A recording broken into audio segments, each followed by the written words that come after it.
माँ तू सबसे प्यारी है, माँ तू जग में न्यारी है।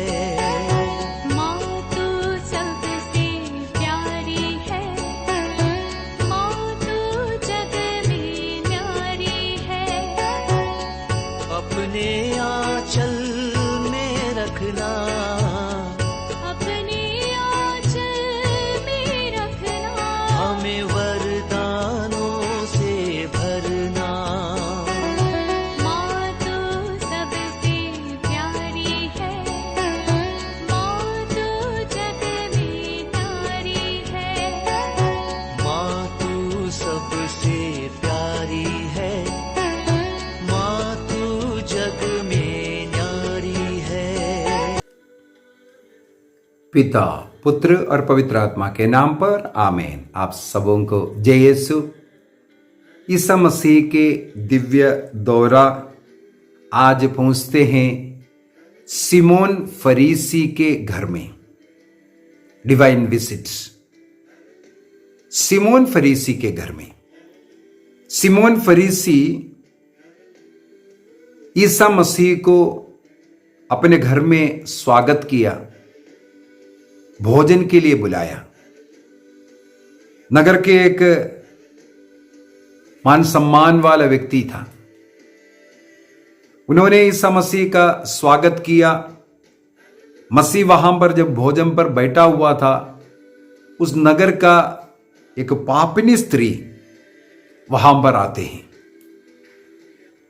और वो पापिनी स्त्री सीधा आकर के मसीह के पैरों के पास बैठते हैं, आंसू बहाते हुए उनके पैरों को धोते हैं, अपने केशों से उसको पोंछते हैं। और उन्होंने बहुमूल्य इत्र लेकर के आया था। वो इत्र मसीह के चरणों पर डालकर उनके चरणों को चूमने लगे। जब ये कर रहा था इस प्रकार, तब जिस सिमोन फरीसी ने ईसा मसीह को वहां पर भोजन पर बुलाया था, वो अपना मन ही मन ये बोलने लगे, ये यदि कोई नबी होता तो इन्हें मालूम पड़ता ये कौन है, कौन औरत ये कार्य कर रहा है। क्योंकि एक पापनी स्त्री इस प्रकार कार्य करना उसे अशुद्ध कर देगा, क्योंकि वो एक अशुद्ध स्त्री है।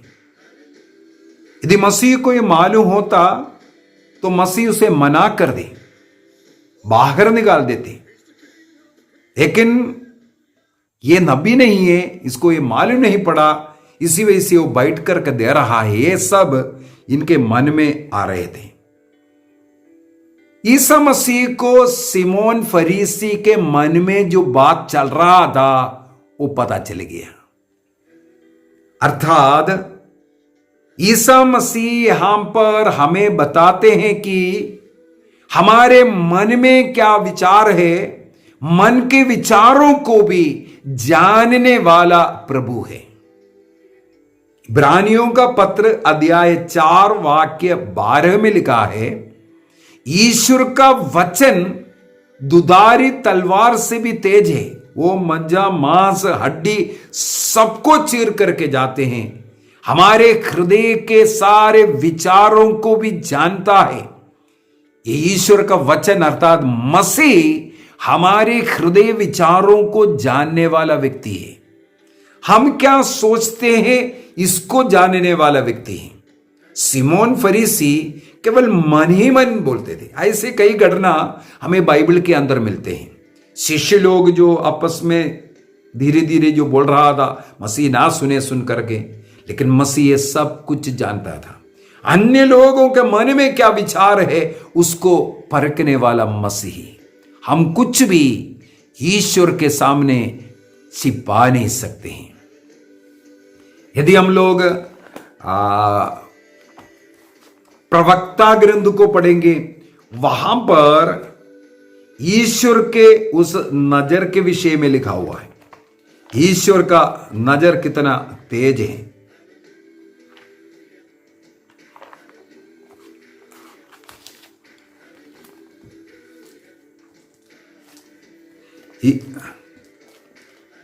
प्रवक्ता ग्रंथ उसके अध्याय 23, जो व्यक्ति व्यभिचार करता और मने मन कहता है मुझे कौन देखता है, मेरे चारों ओर अंधेरा है, मुझे दीवारें छिपा रखी है, मुझे कोई नहीं देख सकता, चिंता की कोई बात नहीं है, सर्वोच्च प्रभु मेरे पापों पर ध्यान नहीं देता है। वह मूर्ख व्यक्ति ये नहीं समझता कि ईश्वर की आंखें सब कुछ देखती है। लूकस के सुसमाचार अध्याय 16 वाक्य 15 में भी हम लोग ये पढ़ते, वह मनुष्यों के आंखों से डरता, जो पाप करने वाला व्यभिचारी व्यक्ति मनुष्यों की आंखों से डर करके उसको उसके सामने नहीं करता है, और वो नहीं जानते हैं प्रभु की आंखें सूर्य से भी कहीं अधिक प्रकाशमान हैं। प्रवक्ता ग्रंथ अध्याय 23, सिराक चैप्टर 23 वर्स 28, प्रभु की आंखें सूर्य से ही कहीं अधिक प्रकाशमान हैं, वे मनुष्यों के सभी मार्ग देखती और गुप्त से गुप्त स्थानों तक पहुंचती है। इसलिए मसीह के ईश्वर के नजर से कुछ भी छिपा नहीं है। यहां सिमोन फरीसी मन ही मन सोचने वाली बातें मसीह जान रहा है, और मसीह ने कहा मुझे तुमसे कुछ कहना है। इसके बाद मसीह ने उनसे कुछ पाप क्षमा के विषय में जो बता करके दे, इसके बाद एक बात कहता है, यहूदी रीति से किसी अतिथि को स्वागत करने का 3 तरीका यहां पर मसीह फरीसी से कहते हैं, सिमोन से कहते हैं, कहा तुमने मुझे भोजन पर बुलाया, मैं तुम्हारे घर में आया, लेकिन तुमने मेरा पैर धोने के लिए पानी नहीं दिया। हमें मालूम है काना के विवाह में रखा हुआ 6 मटके सिखाया जाता है, क्योंकि यहूदियों को विवाह में उस घर में प्रवेश करने के पूर्व अपना पैर को धोना है। यहां पर मसीह कहते हैं मैं तुम्हारे घर में आया, लेकिन मेरा स्वागत में तुमने मेरा पैर धोने के लिए पानी नहीं दिया। दूसरा, तुमने मेरा चुंबन नहीं किया। दूसरा तरीका है गले लगना और चुंबन देना, स्वागत करने का दूसरा तरीका। और तीसरा तरीका प्रभु कहते हैं तुमने मेरे सिर में तेल नहीं लगाया, अर्थात सुगंधित तेल उंडेलना, और वो अतिथियों का मान सम्मान बढ़ाने के लिए, स्वागत करने के लिए एक तरीका था। तो 3 तरीका यहां पर ईसा मसीह ने सिमोन से कहते हैं, तुमने ये तीनों तरीका मेरे स्वागत के लिए नहीं किया, ना पैरों पानी से मेरा पैर धोया, ना मुझे गले लगा करके चुंबन दिया, ना मेरे सिर पर तुमने सुगंधित तेल नहीं डाला। लेकिन ये महिला को देखो, जब से मैं यहां आया हूं, ये महिला मेरे पैरों को अपने आंसुओं से धो रही है, और अपने केशों से केश बाल, एक स्त्री के लिए एक बहुत बहुमूल्यवान और कीमती वस्तु है, उससे वो मेरा पैर को पोंछ रहा है, आंसू से धो रहा है, केशों से पोंछ रही है। इसके बाद दूसरा कार्य उन्होंने ये किया, बहुमूल्य इत्र मेरे पैरों पर डाला। तुम मेरे सिर पर तेल नहीं डाला, लेकिन ये महिला ने बहुमूल्य इत्र मेरे पैरों पर डाला। और तीसरा कार्य, तुमने मेरे गले नहीं लगाया, मुझे चुंबन नहीं दिया, जब से आई है मेरे चरणों को चूमते जा रही है, चूमते जा रही है। सिमोन, तुमने मुझे भोजन के लिए जरूर बुलाया, लेकिन तुम्हारे हृदय में मेरे प्रति प्यार, मान सम्मान नहीं है। लेकिन इस महिला ने इन 3 कार्य के द्वारा अपना प्रेम को जताया। जिसने बहुत ज्यादा प्यार दिखाया, उसका बहुत ज्यादा पाप क्षमा हो गए बोलकर उस स्त्री की पाप क्षमा करती है। बेटी जाओ, तुम्हारे पाप क्षमा हो गए। यहां पर ईसा मसीह ईश्वर को प्यार करने के विषय में, हमारे जीवन में पहला स्थान मसीह को देने के विषय में, जैसे सिमोन फरीसी ने ईसा मसीह को अपने घर में निमंत्रण दिया, रखा, बिठाया, अन्य फरीसी लोगों को, गणमान्य व्यक्तियों को बुला करके उनके साथ भोजन खिलाया होगा। उसका क्या उद्देश्य है? उद्देश्य शुद्धि होना है। ऐसे चमत्कार करने वाला, ऐसे से एक बड़ा महान व्यक्ति को मैंने मेरे घर में बुलाया है, स्वागत किया है, तुम लोग भी आओ। अर्थात अन्य लोगों के सामने इस सिमोन फरीसी का थोड़ा दर्जा बढ़ना चाहिए। अन्य लोग इनको सलाम ज्यादा करना चाहिए। मसीह को बुलाने का उद्देश्य इनका यही रहा होगा। जिस प्रकार उनका स्वागत करना चाहिए, प्रेम प्रकट करना चाहिए, इनके मन में वो प्रेम नहीं, बल्कि अपना स्थान, मान सम्मान को बचाए रखना और उसको ऊंचा उठाना, ये इनका उद्देश्य था। अनेकों लोग मसीह का सेवा तो करते हैं, मसीह का सेवा मसीह के नाम पर कर रहा है, लेकिन अनेकों लोग अपने के लिए धन कमाने का, अपने लिए अन्य मान सम्मान बढ़ाने का, मैंने ये किया, मैंने ये किया, आओ मेरे पास आओ। कोई लोग गिरा रहा है, कोई लोग कुछ और दिखा रहा है, चिन्ह चमत्कार को बार बार दिखाते हुए लोगों को वहां की ओर आकर्षित हो रहा है। किसी को भी पश्चाताप की ओर, किसी की ओर पाप स्वीकार की ओर, किसी को जीवन की रोटी देने की ओर, उस पवित्र संस्कार की ओर नहीं लेकर के जाएगा। उस कलीसिया से छुड़ाने का, शैतान का कार्य करने का इनका उद्देश्य अनेकों बार बनते हैं। अपना धन कमाना, अपने लिए कमाना, मसीह का नाम उनके लिए एक रोटी कमाने का एक नौकरी बन गया। अच्छा, आराम से, उतना ज्यादा प्रॉब्लम नहीं है, तकलीफ नहीं है, कमाने का एक तरीका। सिमोन के समान हम भी मसीह को रखा है अपने पास, लेकिन जो आदर सम्मान, जो प्यार मसीह के प्रति हम करना चाहिए, मसीह की सेवा जिस उद्देश्य शुद्धि के साथ करना चाहिए, ये नहीं करता। लोगों की आत्माओं को बचाने के लिए, मसीह के लिए आत्माओं को जोड़ने के लिए, लोगों को स्वर्ग राज्य के योग्य बनाने के लिए हम प्रयत्न नहीं कर रहा है। हमारा उद्देश्य शुद्धि आज बिगड़ गया है। आज हमारा वो लक्ष्य बिगड़ गया है। मैं एक कहानी सुना है, पुराने समय की कहानी। पुराने समय पर जब लड़ाई वगैरह होता है, किस प्रकार लड़ाई होता है, और कोई रेडियो कम्युनिकेशन नहीं होता, कोई टेलीफोन नहीं होता। उस समय पर दौड़ने वाले राइडर्स जो होता है, वो लड़ाई के मैदान से जो भी खबर है राजा को पहुंचाना है, वहां से दौड़ता है राजमहल तक दौड़ दौड़ करके आएगा, और यहां से राजा का जो खबर सेनापति को लेकर के देने के लिए वहां से फिर दौड़ता है। ऐसा दौड़ने का सिस्टम रहता था। एक बार ऐसा एक दुश्मन देश के साथ लड़ाई चल रहा था।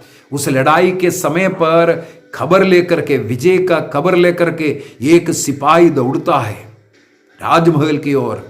इस समय पर जनता इच्छा में रहता है, देश का क्या हुआ, विजय हुआ कि नहीं, क्या क्या हुआ है, ये जानने के लिए। इस प्रकार कोई सिपाही दौड़ता है संदेश लेकर के राजमहल की ओर।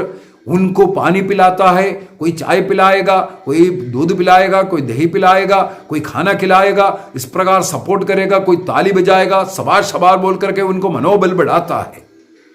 इस प्रकार एक बार दौड़ने वाले को लोग तारीफ करते हुए बीच में पानी पिला रहा है, चाय पिला रहा है, इसके अंदर दौड़ते दौड़ते ये सब पीते पीते जा रहा है। लोग सबाश सबाश सवाल बोल करके उनका पीछा दे रहा था। ये राजमहल पहुंचे, ऐसा तो कोई दौड़ करके आता है, राजा को खबर मिलता है, राजा जगह सब तैयार करते हैं, उनको बैठाता है और जो खबर लेकर के आया है उसको उनसे स्वीकार करते हैं। तो ये आदमी दौड़ करके आ रहा है, इसलिए उसके लिए सब कुछ तैयार किया, वहां पानी सबका बंदोबस्त किया। राजा ने बोला पानी वगैरह पी लो, सांस ले लो, इसके बाद क्या खबर है बताइए। वो व्यक्ति सांस सब लिया, पानी सब लिया, लेकिन उसने कहा वो खबर में भूल गया, मैं भूल गया। क्या खबर? सेनापति ने क्या खबर दिया था राजा को बताने के लिए, वो खबर मैं भूल गया। कैसे भूला? क्योंकि ये रास्ते में लोग ताली बजा रहा था, वाह वाह कर रहा था और उनको कई प्रकार का सुविधाएं देने लगे और राजमहल में भी उनको बिठा रहा है, राजा उन्हें पानी पिला रहा है। इस सुख सुविधा, ये तालियां, इसके बीच में संदेश भूल गया। आज अनेकों लोग जो ईसा मसीह ने जो संदेश इस संसार में लेके आया, उस संदेश को भूल गया है। कई लोग दौड़ रहा है, कई लोग काम कर रहा है, लेकिन संदेश भूल गया। जो सच्चा संदेश लोगों को देना है वो भूल गया है, अपना संदेश चला रहा है। उस राजमहल में उस समय पर उस सिपाही राजा को संदेश नहीं देगा, तुरंत उसे मार डाल दिया जाता है। अपना जान बचाने के लिए राजा के सामने कुछ बगाना बोल करके झूठ मूठ में कुछ ऐसा संदेश फिर सुनाएगा अपना जान बचाने के लिए। आज अनेकों लोग अपना रोटी, अपना जान, अपना घर को बचाने के लिए संदेश सुनाने वाले बन गया। मसीह का सच्चा संदेश, जो मुक्ति दादा का जो संदेश संसार में ला करके दिया, वो पश्चाताप का संदेश भूल गया है। वो प्रेम का संदेश, भाईचारे का संदेश, क्षमा का संदेश आज सब लोग भूल गया है। आज आपस में लड़ रहा है, कलीसिया के बीच में लड़ाई, क्रिश्चियन एक दूसरे के बीच में लड़ाई। सत्य कलीसिया से लोगों को निकालकर अपने अपने गुटों में बना करके बांट रहा है। सच्चा संदेश वाहक का आज कम में पड़ गया। यहां पर सिमोन फरीसी के घर में मसीह कहते हैं, सिमोन मुझे तुमसे कुछ कहना है। आज हमें प्रभु को सुनना है, प्रभु मुझसे क्या कहना चाहते हैं। क्या मुझे सही संदेश वाहक के रूप में या मुझे झूठे नबी के रूप में प्रभु स्वीकार करेगा? कहीं में अपना बढ़ावा चढ़ाने वाला तो नहीं है। मसीह का संदेश के जगह पर मैं अपना बढ़ावा तो नहीं कर रहा है। मुझे मेरे अंतःकरण की जांच करना है, मसीह आज मेरे बारे में क्या कहेगा। नथानिएल को देख करके कहा, एक सच्चा व्यक्ति के रूप में मुझे देख करके क्या कहेगा। नबी एलिया का उत्साह प्रभु परमेश्वर के प्रति, उसको देख करके उसे अभिषेक देने वाला बनाया। क्या मैं दूसरों का अभिषेक देने लायक बनूंगा? अन्य लोगों के लिए मैं अभिषेक बनूंगा। जिस प्रकार जोसेफ अन्य जाति के लोगों के घर में, देश में रहकर उस घर को, उस देश को आशीष का कारण बना। जिस देश में, जिस घर में, जिन लोगों के बीच में रहता हूं, क्या उनका आशीष का कारण है या उनका निंदा का कारण मैं बन रहा हूं? हमें अपने अंतःकरण की जांच करना है। आज सिमोन फरीसी के घर में प्रभु जाकर के हमसे भी यही आग्रह करते हैं, किस प्रकार तुमने मुझे स्वागत किया। जो मुझे प्यार करता है, मेरी आज्ञाओं का पालन करता है। योहन का सुसमाचार उसके अध्याय 14 वाक्य 15 में प्रभु ने कहा। पहला यूहन्ना अध्याय 5 वाक्य 3 में कहते हैं ईश्वर का प्रेम का अर्थ ही यही है कि हम ईश्वर के आज्ञाओं का पालन करते हैं। क्या ईसा मसीह ने जो आज्ञाएं दिया है क्या हम उसका पालन कर रहा है? मसीह के आज्ञा का उल्लंघन करने वाला है या मसीह की इच्छा के अनुसार मसीह के साथ चलने वाला है? मसीह को हम कितना प्यार करते हैं हम अपने अंतःकरण की जांच करेंगे। आइए प्रार्थना करें। कहीं सिमोन फरीसी के समान हम भी अन्य लोगों को दिखाने वाला अपने घमंड अपना स्थान मान सम्मान के लिए तो ईसा का कार्य कर रहे हैं। याद कीजिए अपने उन तमाम पापों के लिए अपराधों के लिए हम प्रभु से माफी मांगेंगे। सच्चे हृदय से प्रभु को अपने मुक्तिदाता के रूप में स्वीकार करते हुए उस मुक्ति जो हमने प्राप्त किया अन्य लोगों तक पहुंचाने का हम प्रयत्न करेंगे। पिता पुत्र और पवित्र आत्मा के नाम पर आमीन। आप सबों को जय यीशु।